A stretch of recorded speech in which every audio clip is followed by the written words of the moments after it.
The Real Talk is back and better than ever. Welcome to Real Talk, and I am your host, this intellectual Kate Taylor. And this is HTLA Radio 1 New York. If you love film, if you live film, then this is the film show for you. Tonight, we're going where it all begins, and we're going to talk genres. Oh, not only will we talk genres, but we're going to analyze where the best of these genres originate. Who does it best and who doesn't. These next weeks will see us getting into just how and why this show strives to be necessary for the ability to analyze film, as well as to keep much more in mind while watching your next films, whether a filmmaker or a connoisseur. This is a film analysis show. This show is for those with an interest in not just seeing film, but being part of the history of making them. Film is about creating life and telling the stories of those creations. Worlds, characters, loves, losses. I am a screenwriter, married to a director, and we tell stories. Thus, I dissect and analyze the stories others tell, so I can constantly discover and learn and find better ways to tell my stories to you. So again, if you watch film, more than watch film, if you, like me, become the film you're watching for that 90 or so minutes, then again, welcome to Real Talk. Before we get into tonight's show, I've got to take care of those generous and brilliant folks that keep me on the air for you. So, tonight's episode of Real Talk is brought to you by Netflix. It just might bring everyone together. Procast, the automated intelligent project facilitation solution. It's coming. And Orville Redenbacher's Gourmet Naturals. Gourmet flavor, none of the guilt. Please keep in mind that the opinions I'm about to express here in my show do not necessarily reflect those of HTLA Radio 1 or our sponsors and advertisers. God forbid, because sometimes they're pretty out there.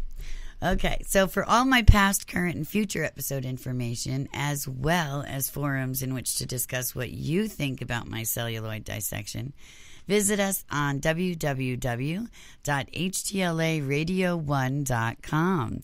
Now, that's the number one, just like us.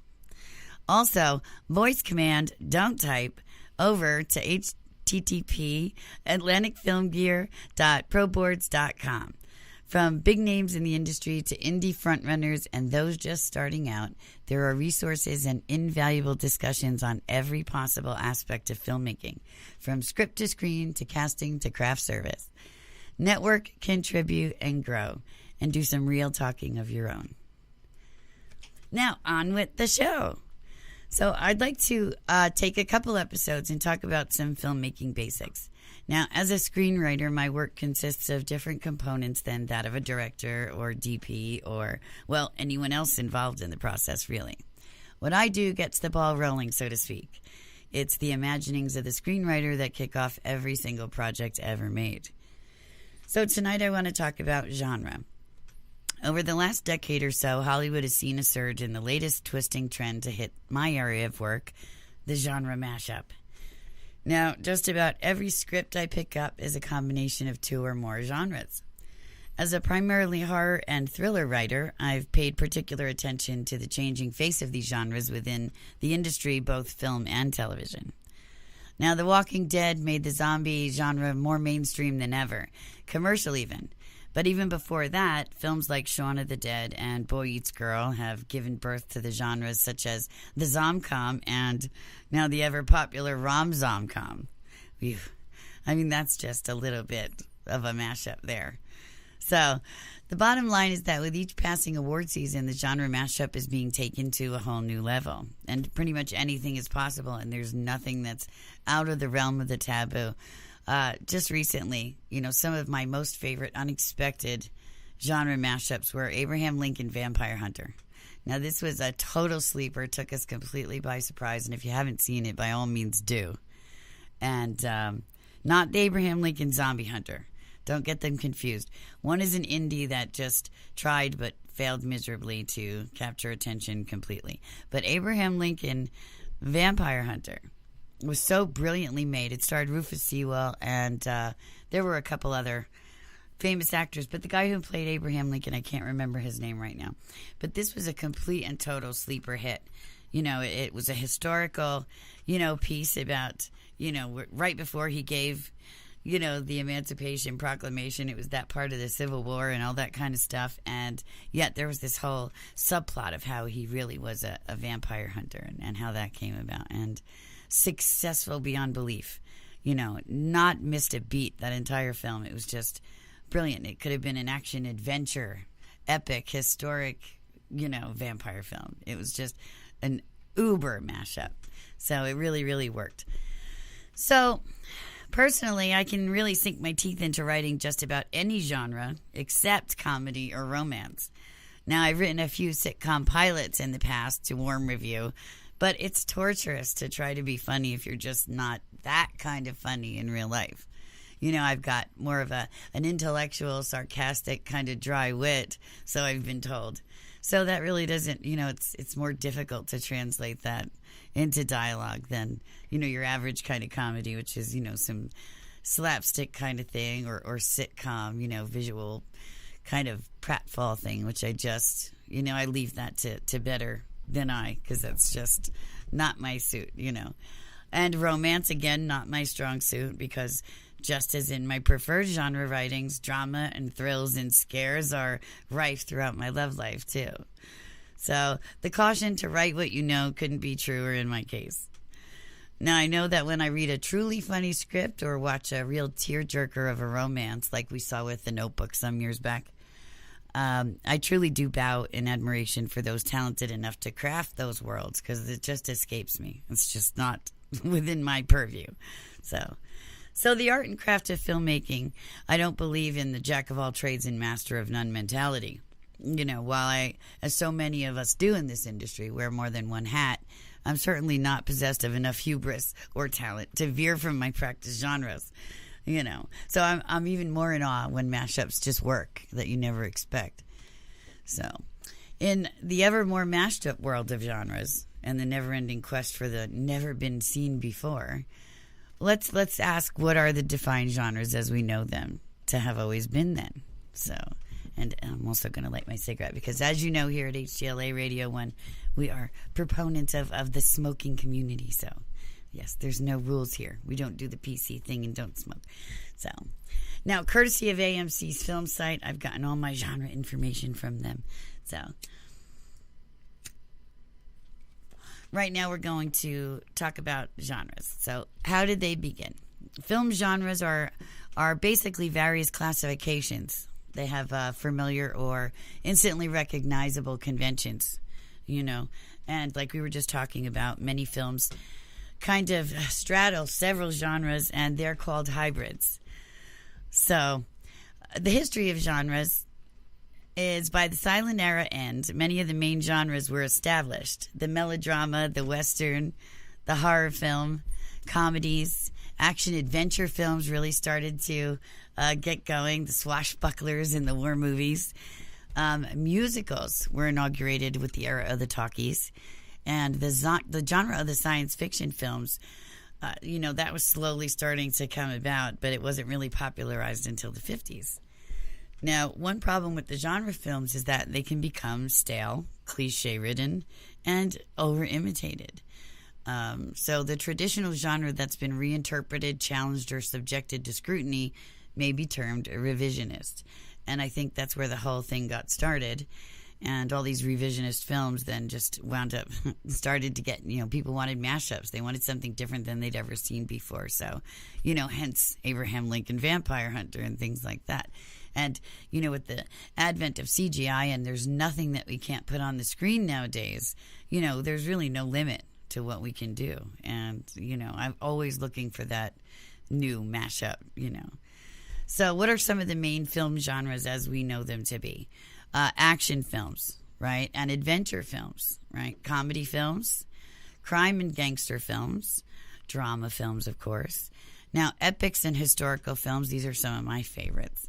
Although they are quite tedious to write. They're really my favorites, though. Horror films, of course, that's my staple. Musical and or dance films. Science fiction films, that's hubby likes those. and war and anti-war films, believe it or not, and westerns. So those are some of the main ones. Now we have some subgenres of these, and we've got biographical films, or biopics as they're called. We've got the so-called chick flicks, and we've got detective and mystery films. Something else I do enjoy writing. I'd like to get more into that too. And a more popular genre than ever, disaster films. Here's another great mashup. My husband and I saw this on our anniversary a couple of years ago when it first came out. Eli Roth, he's one of my all-time favorite writer-directors ever. And he did a film where they go on vacation to this little island, and all these disasters hit. This is a mashup of every disaster movie plus a whole bunch of other stuff. There's romance in there. There's action. There's thrills. There's gangs chasing them through the streets. There's, and all these things. I don't want to spoil the end for you, but if you haven't seen it yet, go see it. It's really good. And, well, you probably get it on Netflix now. And it was just another one of those mashups, and he does them so well, and it had everything in it, and it was really, really good. And even character arcs, that's another good thing. He writes his characters really well. We care about them. We're interested. We want to know what happens to them. And he also had a role in the film, which I think he's a great actor, too. So there you go. But just another example. And disaster films have, risen through the ranks now, I guess, because we have so many bad things that are going on in the world that when we see something that's even more disastrous than what we're facing in our own life, it makes us feel better. So some more of the subgenres include fantasy films, Lord of the Rings and all that. Film noir, they're making a comeback. There's been a couple done. Guy films as opposed to chick flicks. Now, what we call melodramas or weeper films, kind of a subgenre of the chick flick subgenre, I guess. Road films, the road trip films, they're cool. And romance films, just your basic romance films. Sports films, where we see the team go to victory. Supernatural films, another subgenre of horror, right? Now, thriller suspense films, okay, they're a whole nother genre on their own.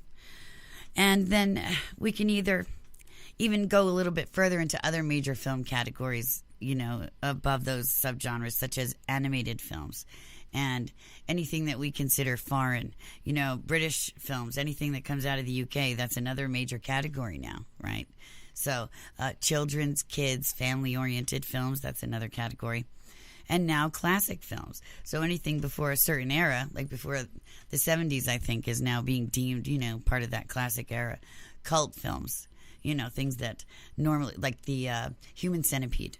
Now there's 2 of them, I believe. I don't know if a third one's coming out, but, major cult following for those films. Documentary films. I love them, love them, love them. And serial films. These are films that are in more than one part.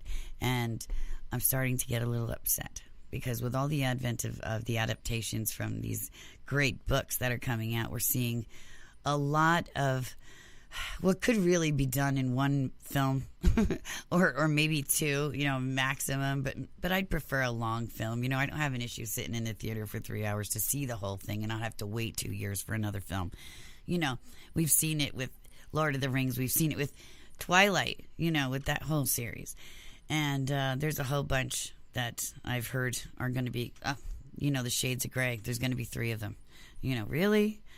Okay. Not that I'm not into that sort of thing, because I am, but 3 of them, I don't need to see 3 of them. You can tell me the whole story. That's what we do. We condense. We make it work, right? So, and speaking of the 50 Shades of Grey film, another major film category that's come about is the sexual/erotic film. That's another category. And then, believe it or not, we've got the silent films, because there was, I can't remember the name of it now, some kind of Hollywood Babylon-ish kind of film, and it had all the major stars of the day, and it was only a few years ago. And I know it was completely in black and white, and it was filmed in that kind of way. Whether it was silent or not, I'm not sure. But that would be an interesting kind of thing, to bring about. I consider that part of the experimental kind of film, where it's just visual and there's no actual dialogue. But so there you go. There's contrasting types of films, right? We've got your non-fictional, and those are the documentaries or the biopics. They're also called reality films, and some of them are derived from reality TV. I'm not looking forward to Honey Boo Boo the movie, but, it could happen. Right, we've seen it happen. And contrasting with the fictional film, which is the narrative, right? And then we have docufiction or docudramas, right? Part fiction, part documentary or semi-documentaries, lots of license being taken, and let's not forget the mockumentaries, those kind of things. Now, we also have feature-length films versus short or short subject films. We have anthology films, which I happen to love. I'm a huge fan, especially of horror anthologies. I'm actually writing one right now called The Colors of Fear. So that's something that I'm looking forward to finishing because I've always been a fan of that sort of thing. And Stephen King I have to thank for that. And in this category also falls the serials, right? So contrasting audio types, we have the silence versus the talkies, but that's more historic. We don't have to worry about that now, thank goodness. And now we have the contrasting types of quality and funding, right? You have A, which is first-run pictures, mainstream, big budget, Hollywood, sometimes blockbusters, but professionally made film. And then you have the B. They're lower. They're called B movies, sometimes even Z movies. And, the independents and the indies have fallen into this category. And, coming out in the future, you might just see a push towards more quality for these independents. We're going to see what we can do about that. But also in this category is avant-garde or experimental underground films. Those are usually very low budget, right? Art house films, my husband would call those the beret-wearing films. Amateur films or guerrilla-style filmmaking falls into this category as well. Right? We've got regular 2D visual presentation versus 3D. Black and white or monochrome versus color. You've got widescreen versus pan and scan formats. You've got animated films, which also include hand-drawn, CGI, et cetera, or those are versus live action or unanimated films, okay? We've got domestic versus foreign language films. They can either be subtitled or dubbed. Original version versus prequels, sequels, re-releases, and remakes. There's just so many. And, of course, you have the rated versus the unrated films. And now there's a film purpose category. So you have message films. Now, these are usually really serious, right? And they're also called propagandistic films. And these are versus, the purely for entertainment pictures, right? So this is what we've got. And there's so many different areas of genre and things that have gone into this. So it's pretty much limitless what we can do. And so this is where we're at. And we're seeing that, we've come a really long way in the film industry since it began, since its inception. So there's only 7 stories. So there's only certain things that you can do so many times over and over.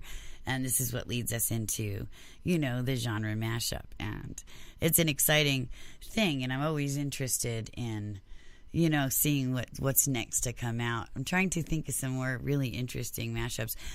Quentin Tarantino is good at this. He tries to, he does the retro kind of thing. He does the throwback. He puts in the, with the Asian flair from the Kung Fu movies he watched when he was a kid. But then he puts the modern sensibilities in there and the crime of today and the issues that we face today and things like that.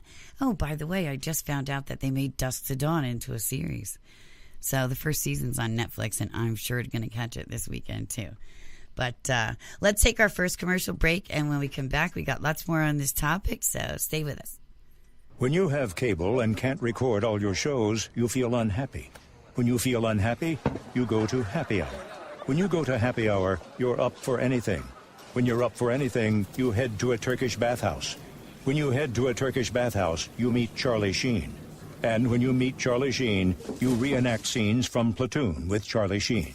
Don't reenact scenes from Platoon with Charlie Sheen. Get rid of cable and upgrade to DirecTV. Call 1-800-DirecTV. There are machines that can do things for us. Machines that can make things for us.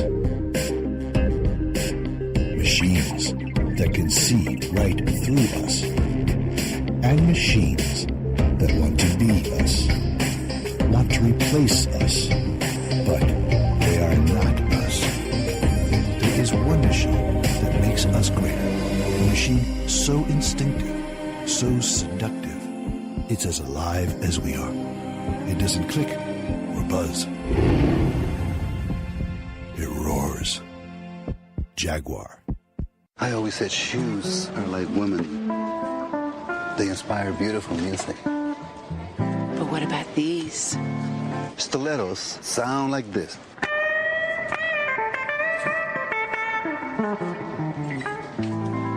What does my fragrance inspire? That's got soul.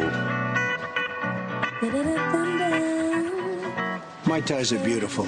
They don't need music. Bringing the stars together. That's the magic of Macy's. HTLA Radio 1. Okay, we're back, and you are listening to Real Talk with Kate Taylor on HTLA Radio 1 New York. Now, tonight, we are getting back to basics, and we're talking about, screenwriting and genre and film type, et cetera, et cetera. And there's just so much to talk about in this type of category. While there might only be 7 stories, there's an infinite kind of combination of ways that we can actually write stories and tell stories and pull subplot and throw these things together to make something completely new. It's been done a few times in the recent past. Most recently with the zombie and rom-com and rom-zom-com and all that kind of stuff. And, that kind of genre going more mainstream and commercial than ever before. So that opens the door to, other mashups of that kind in those genres for the horror film or the supernatural film or things of that nature. So, anything is possible. If we can open the door to that kind of plausibility in those areas, then anything's possible. So, and this is why I love what I do, and I love being a screenwriter, and I love telling stories and seeing them come to life, and, know that these worlds are worlds that could be possible because I'm looking at them. So that's what makes it really fun for me. We'll get into character in another show, but that's another reason I love to do what I do, too. But now, as I often do in this show, as I always do in this show, I always compare the Hollywood machine and sometimes some indies domestically with films from other industries around the world.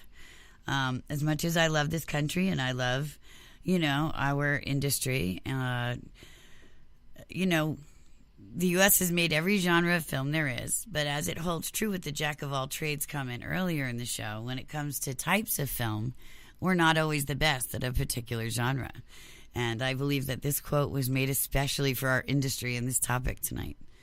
So what countries spit out the best films in a genre type? Now, understand that the following is my opinion, based on a decade of scrutinizing various films from every country that makes film and comparing them to like films put out by the U.S. Okay, so let's start with my genre, horror. Now, when it comes to horror films, right, pretty much worldwide, I don't think I've ever seen a country make a bad horror film. At least not as, we have our good horror and our bad horror in every industry, right?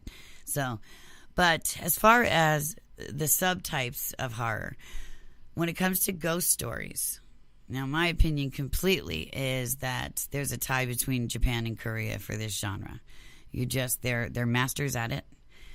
Their culture lives this as a reality, and so they're never for a loss of stories.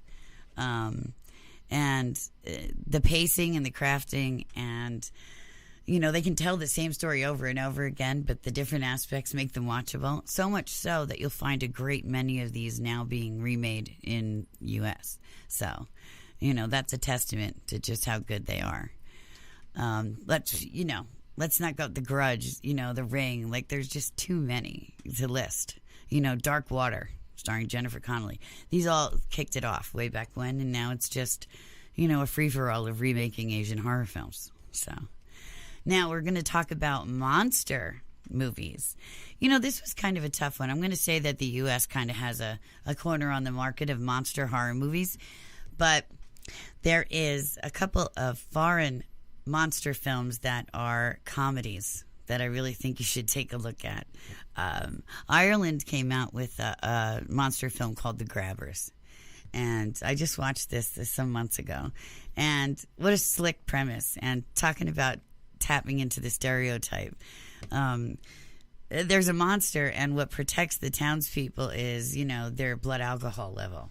In Ireland, the monster can't stand alcohol, so it's like kryptonite to him.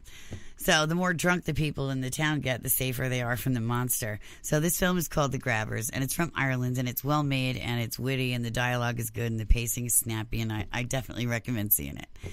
Korea, also, a film called The Host, and it's another monster movie. It comes out of the sea and it wreaks havoc on the town. But what I loved most about The Host was there was a great story about the main characters.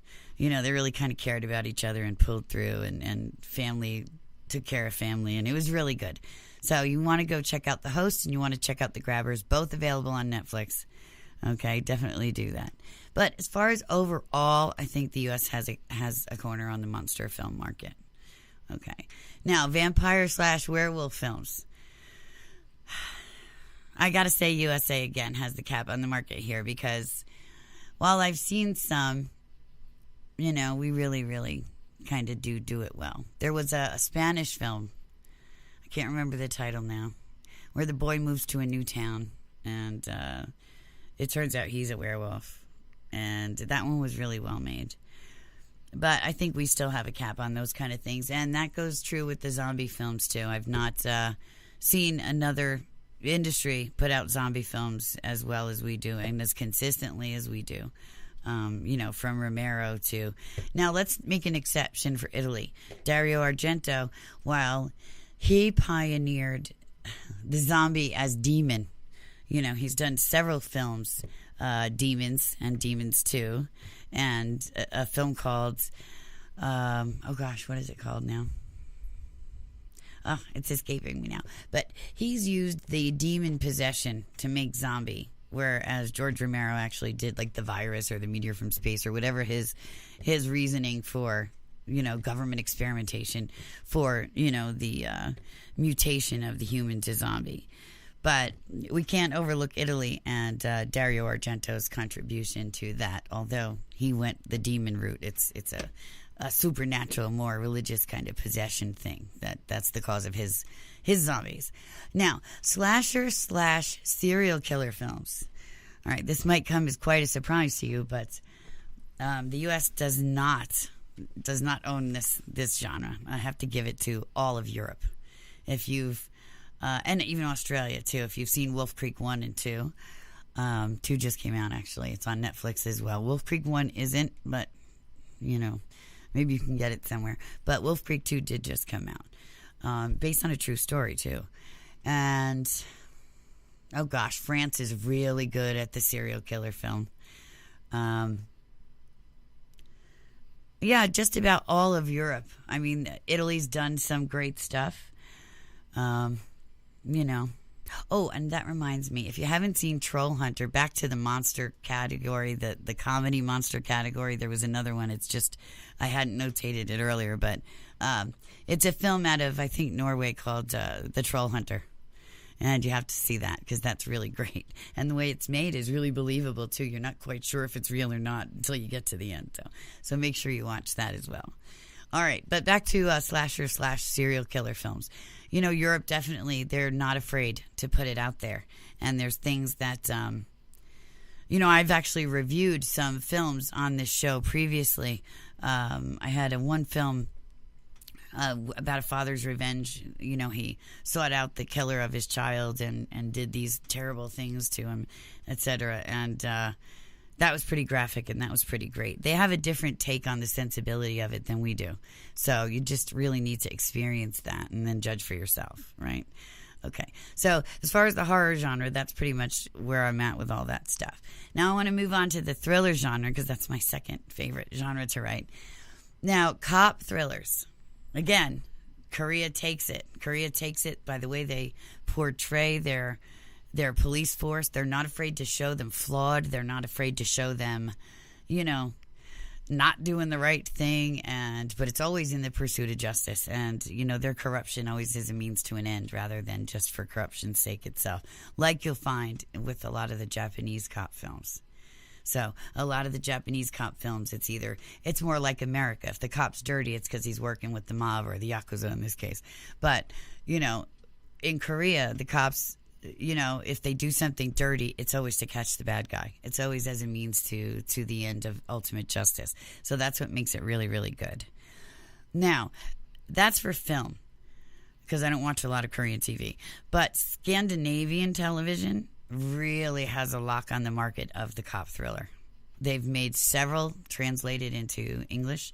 The most recent was, if you've seen the television show The Killing, and that was based in Seattle, but that was actually a remake of I believe a Danish TV series. Yeah. For Bridalson was the Danish name of the TV series. Can you believe I remembered that? Venus Sud was the writer/director of that. Wow, I'm pretty good. I remembered that. So, yeah. So, Scandinavia is really, really good. And that's not the first one. There's so many. Where the UK is noted for its detective mysteries and stuff. Well, Scandinavia is noted for its cop thrillers. So, for television, you really need to pick up a few and pay attention to those. If nothing else, if you're in this industry, you're going to benefit from learning different styles, different ways of pacing, different styles of writing, different ways to portray characters. There's just, you cannot just subject yourself to the Hollywood formula and call that it.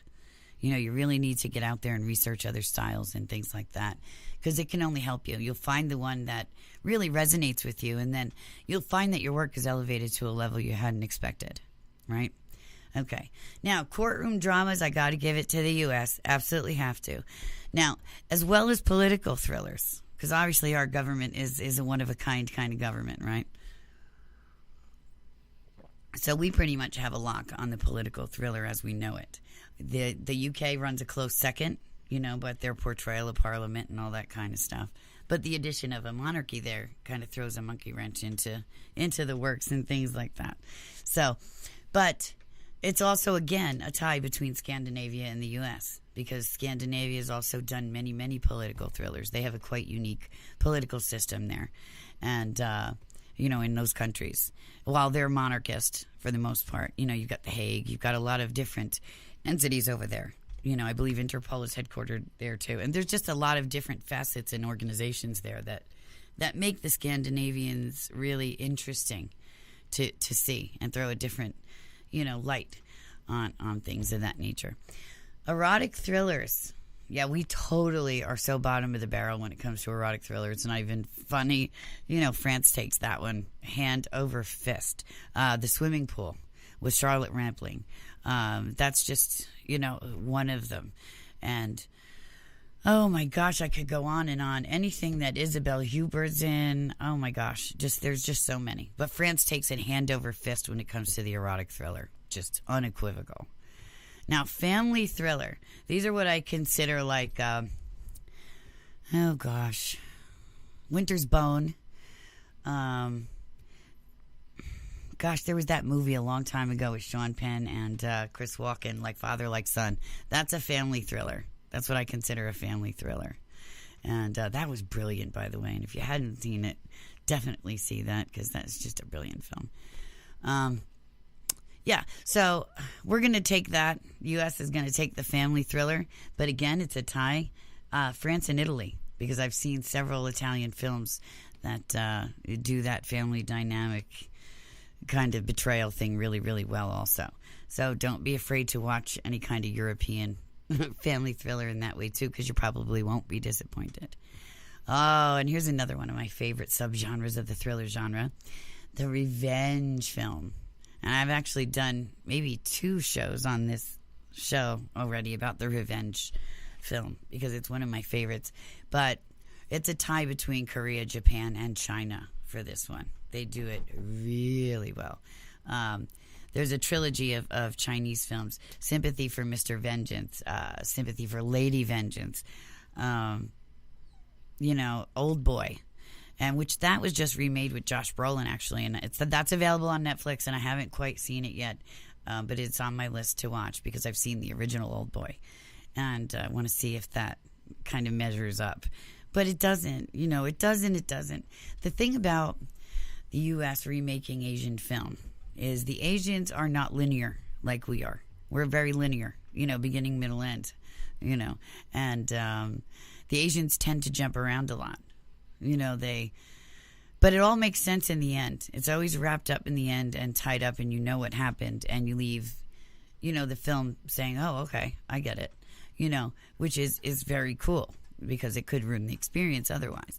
So that's what makes them brilliant to me, and their pacing is better. It's different in that way. You can get bored just waiting for what is going to happen. And because the Asians tend to change it up and change the pacing a little bit, you don't find that with those. But, you won't find a better place to watch a revenge thriller than anywhere in Asia, I do include Thailand. I do include, some of the lesser known industries in that, but they're rare, but just, peruse around and browse around. You can definitely find some of these on Netflix. That's another reason I love Netflix so much, is they have a nice, significant foreign film selection. So definitely check that out. Last but not least in the thriller category is mystery. All right. And of course, this goes without saying that the UK takes it. The Britons have done detective and mystery and all that kind of stuff since eons, beginning of time kind of thing. So we'll never catch up with that. We just remake their stuff. That's all we do. Let's face it. If you say anything different, you're not being honest, and that's just the way it is. Oh, my goodness. Now, onto the comedy genre. Well. I can't really speak to this very much. I have seen some really hilarious French romantic comedies, a couple really good Italian romantic comedies. But I guess I'm going to have to give it to the U.S. because they're the predominance of what I've seen in the little rom-coms that I've seen.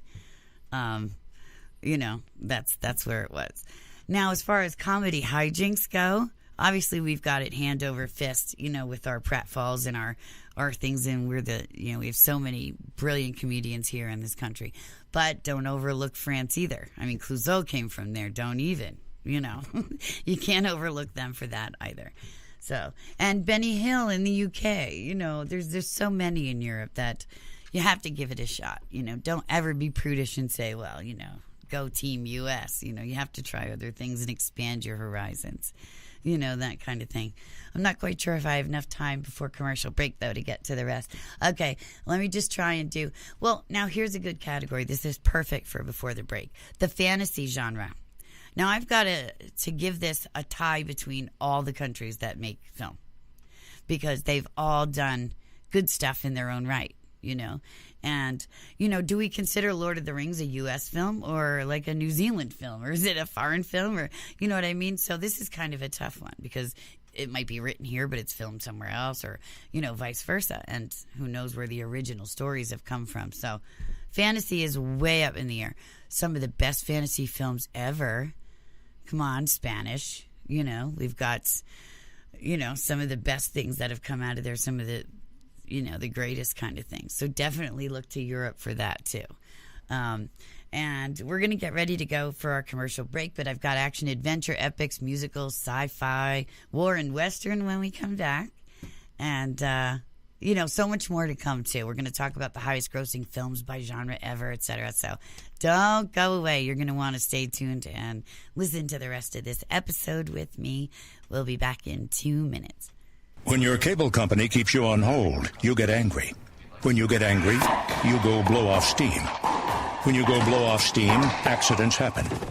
When accidents happen, you get an eye patch. When you get an eye patch, people think you're tough. When people think you're tough, people want to see how tough. And when people want to see how tough, you wake up in a roadside ditch. Don't wake up in a roadside ditch. Get rid of cable and upgrade to DirecTV. Call 1-800-DirecTV.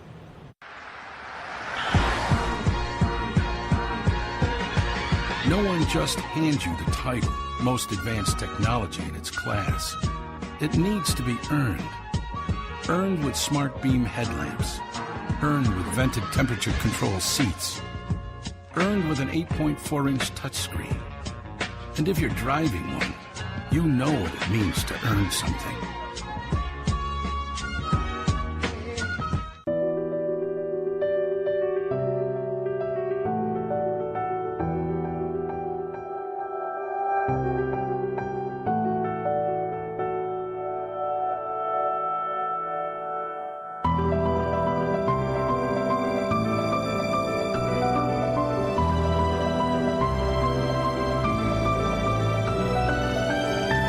Euphoria, Calvin Klein.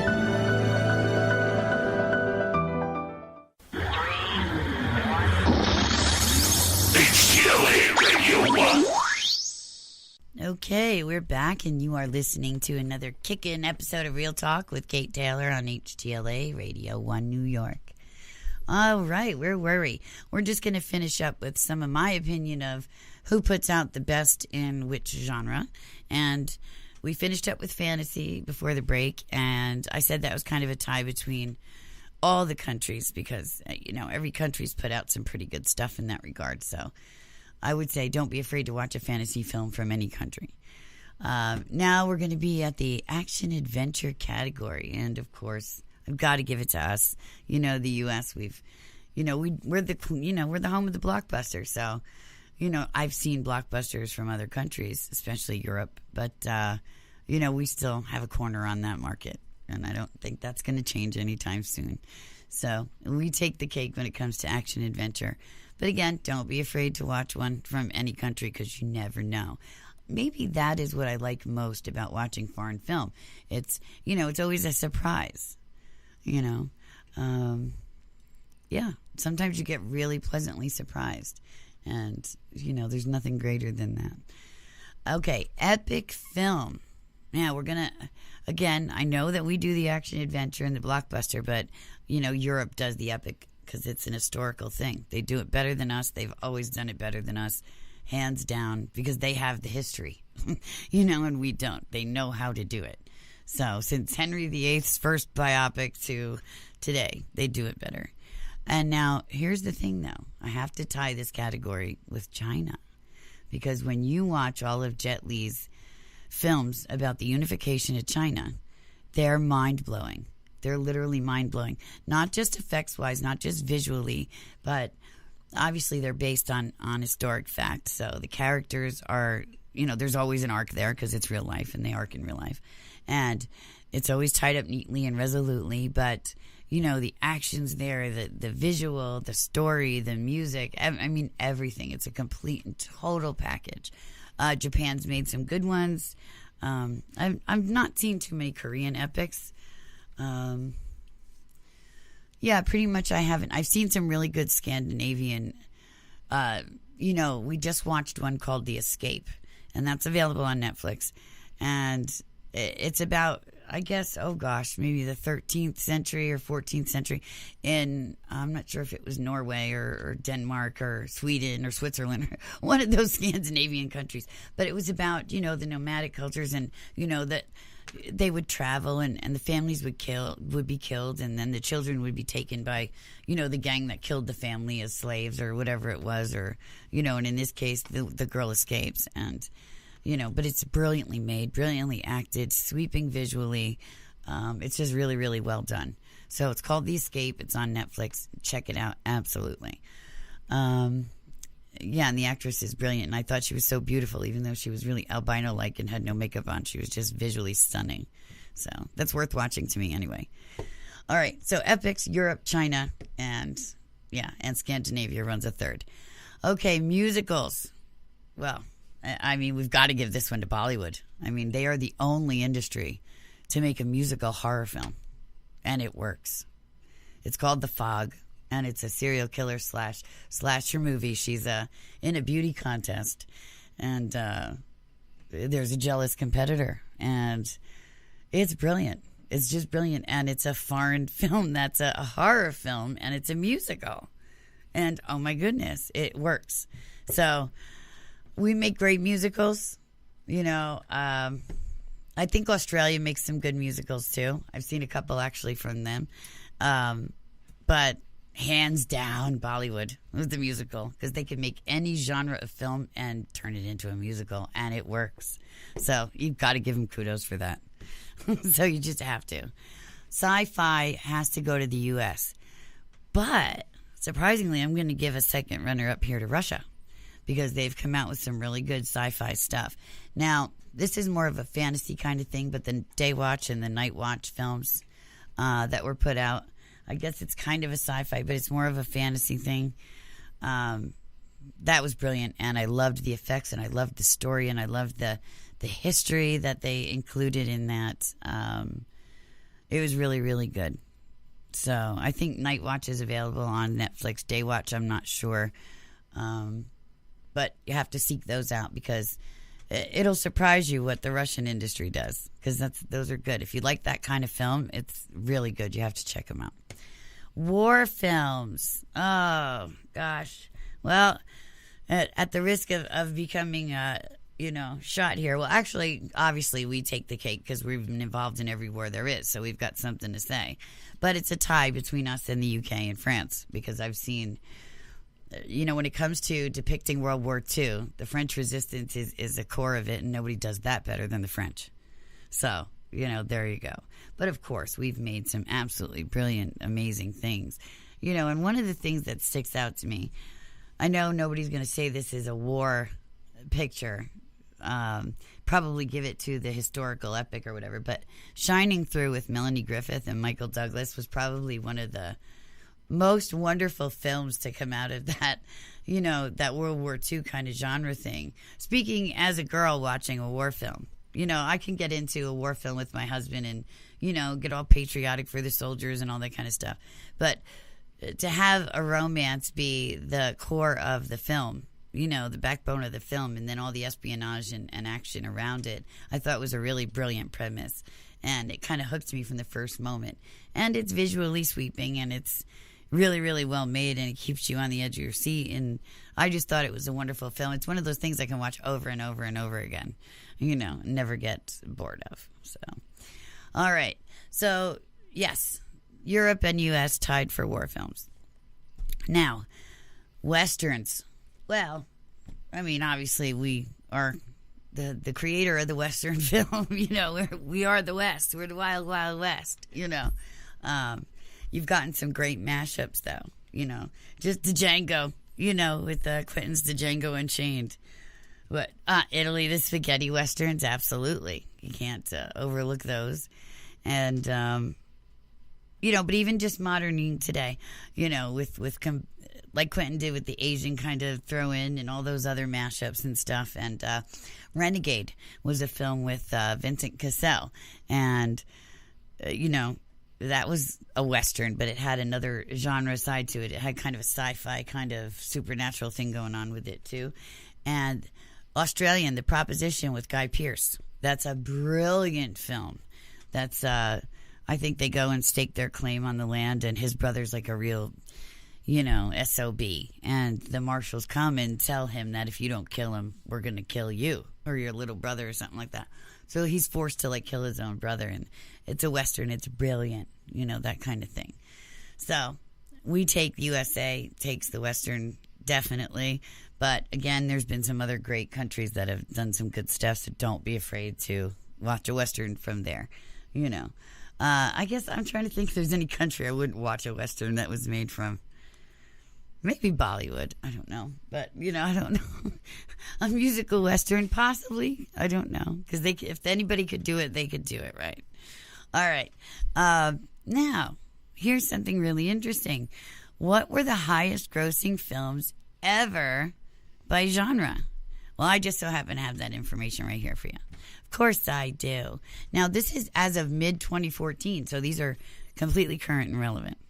All right. Now, genre type, 3D. Okay. The film was Avatar in 2009, and it grossed $760.5 million, and it's still holding the title for highest grossing 3D film. So, no shocker there, No shocker. Action film, martial arts. Now, this was kind of a shocker. Rush Hour 2, made in 2001, still holds the title. $226.2 million. So, yeah. Wow. All right. Action film, Heroine, The Hunger Games, Catching Fire, 2013. I haven't even seen that yet. $424.7 million. So, that's holding the title there for action film with the heroine. I wonder what it was before Hunger Games. I wonder if it was Terminator with Linda Hamilton. I'm curious to know. Okay. Adventure. Now, this is the King Kong with Adrian Brody and Jack Black and Naomi Watts. $218 million, 2005. That film is still holding it for adventure. That's really surprising to me. there's been so many more films that have come out, in that kind of way that was sweeping and adventurous and all that. That's really surprising. Animation film. Anime also. But it's Pokemon, the first movie, 1999, 85.7 million, still holds that one. Okay. Now, highest grossing animation film CGI. That's Shrek 2 in 2004. Still holding the title at $441.2 million. Wow. Not even Shrek the Third, huh? Okay. Now, animation, motion capture category.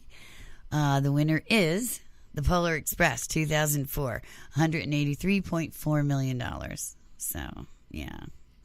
This is really surprising to me. Stop motion animation. The highest grossing is still Chicken Run from 2000 at $106.8 million. They've made so many other ones since then, I thought. How can that still be holding the title? Okay. Christmas and or holiday film. Jim Carrey's Dr. Seuss's How the Grinch Stole Christmas from 2000 is still up there with $260 million. Somebody needs to do a new holiday film. Now, this one is quite a surprise. I got to have my coffee, too. Coffee, cigarettes, they go with work, But comedy, 21 Jump Street from 2012 with Channing Tatum. $138.4 million. That is still sitting there for the highest grossing comedy film so far. What are you talking about? All right. Comedy horror. Ghostbusters is still the king from 1984. $238.6 million. Now, see, this is really surprising to me because all the Wayans brothers adaptations and, anthologies of all the films and all that stuff, they were brilliant. Hysterical, brilliant. I mean, I peed my pants more times than I could tell you. And really, still Ghostbusters is holding it from 84. I would have thought somebody would have taken it by now. There's been several comedy horror films out, for a while there since Shaun of the Dead. They became really kind of, that popular thing. But, all right. Comedy, R-rated comedy. Obviously, it's still going to belong to The Hangover of 2009. $277.3 million. So, yeah. All right. I'm not a comedy fan, so I'm going to leave it with you guys. Comedy religious. I didn't even know that was a category. But Bruce Almighty from 2003. $242.8 million. Interesting. One, there's a couple of films that are Jim Carrey films. Really interesting. It's a note on here.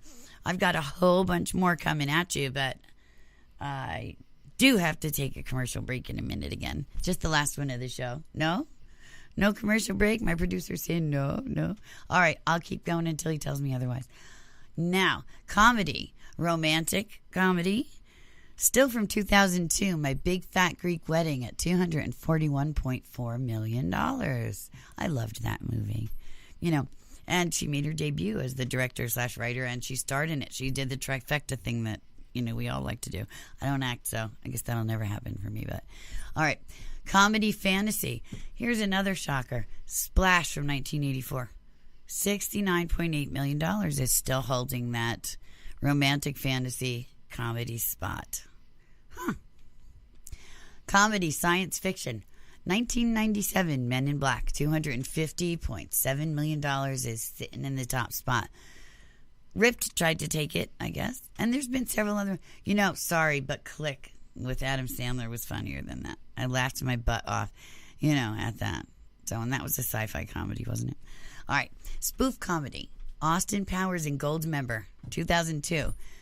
$213.3 million is still holding that spot. Sports comedy. Oh, here we go. The Waterboy, 1998. $161.5 million. Right. I like that. That was funny. I like all his films. I can't help it. They're funny. Comic book adaptation. Ooh. All right. Marvel's The Avengers from 2012. $623.4 million. And rising. I think it's still making money. So, wow. Ooh. Controversial and religious films. The Passion of the Christ, 2004, $370.8 million. Now, creature feature dinosaur. Jurassic Park, 93, $357 million. Crime gangster dirty cop film, The Departed with Leo DiCaprio, 2006, $132.4 million. Let's see. Disaster movie. Titanic still holds in that spot from 97 with $658.7 million. Day After Tomorrow for disaster, global warming. And documentary political, Fahrenheit 9/11, Michael Moore, 2004, still holds in the spot with $119.2 million. Yep. We've also got Magic Mike. You know that movie with Matt McConaughey and Channing Tatum again? 2012, $113.7 million. And let's see. Oh, The Birdcage with Robin Williams, 96, $124.1 million, is still holding the gay lesbian spot. Horror anthology, though, this is interesting to me. Twilight Zone, the movie from 1983, $29.5 million. And then found footage horror, Blair Witch Project. Horror remake, The Ring from 2002. I Am Legend is in the horror sci-fi spot. Horror slasher is still the Scream films. Torture is Saw 2. Horror zombie film is Resident Evil Afterlife. And mind-bending plot twister is Inception at $292.6 million. Actually, there's so much more. Go to AMC's website and you'll be able to see all of those there. Okay, now, unfortunately, we got to wrap up this episode, but I've really had a lot of fun talking about genres. So, as I bring the lights up on another episode of Real Talk, I'd like to thank HTLA for giving me the opportunity to put my film school education in good use for you here each week. Thank you to our sponsors and all those involved in making the films I analyze here for you. Thank you to my crew and always my hubby, Christopher John Taylor. I would like to say a rest in peace to Sir Richard Attenborough. You will be missed. Your brilliance will be missed. Don't forget to go to the website to check out what's next, post in the forums, and to check out all of our original programming. Tune in next week as I dish for real about all things real. Good night, meeps.